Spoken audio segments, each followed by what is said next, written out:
નમસ્કાર, આપ જોઈ રહ્યા છો નેશન પ્લસ ન્યૂઝ. હું છું આપની સાથે હિરલ પંડ્યા. વડોદરામાં આગામી 11 એપ્રિલે વડાપ્રધાન નરેન્દ્ર મોદી પધારી રહ્યા છે. નેશનલ હાઈવે પર નિર્માણાધીન સરદાર ધામના લોકાર્પણ પ્રસંગે વડાપ્રધાનના આગમનને લઈને વડોદરા મ્યુનિસિપલ કોર્પોરેશન દ્વારા યુદ્ધના ધોરણે તૈયારીઓ શરૂ કરી દેવામાં આવી છે. વડાપ્રધાનના પ્રવાસની હવે ગણતરીના દિવસો જ બાકી છે, ત્યારે વડોદરા મહાનગરપાલિકા હરકતમાં આવી છે.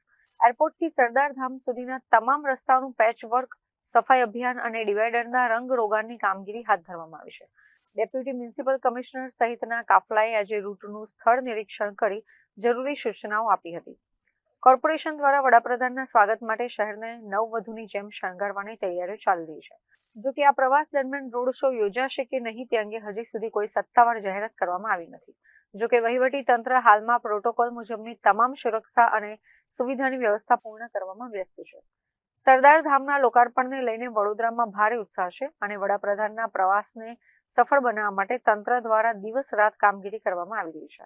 માનનીય પીએમ સાહેબનો 11મી તારીખનો સરદાર ધામના ઉદ્ઘાટનનો જે કાર્યક્રમ નિયત થયો છે વડોદરા ખાતે, એ બાબતે ગઈકાલે કમિશનર સાહેબે કોર્પોરેશનના વિવિધ અધિકારીઓ સાથે સમગ્ર એરપોર્ટથી માંડીને સરદાર ધામ સુધીના વિવિધ રૂટોનું નિરીક્ષણ કર્યું હતું અને જવાબદાર અધિકારીઓ ડિપાર્ટમેન્ટને એમનું પોતાનું જે કામ કરવા પાત્ર હોય એની સૂચના આપી છે અને એ મુજબ ગઈકાલ રાતથી જ વિવિધ ડિપાર્ટમેન્ટોએ પોતપોતાનું કામ શરૂ કરી દીધું છે. વડાપ્રધાનનો કોઈ રોડ શોનું કાર્યક્રમ કેવું કંઈ આયોજન હજી સુધી એ બાબતની કોઈ ઓફિશિયલ જાણકારી અમને મળી નથી. અમે બધી રીતે તૈયાર છીએ.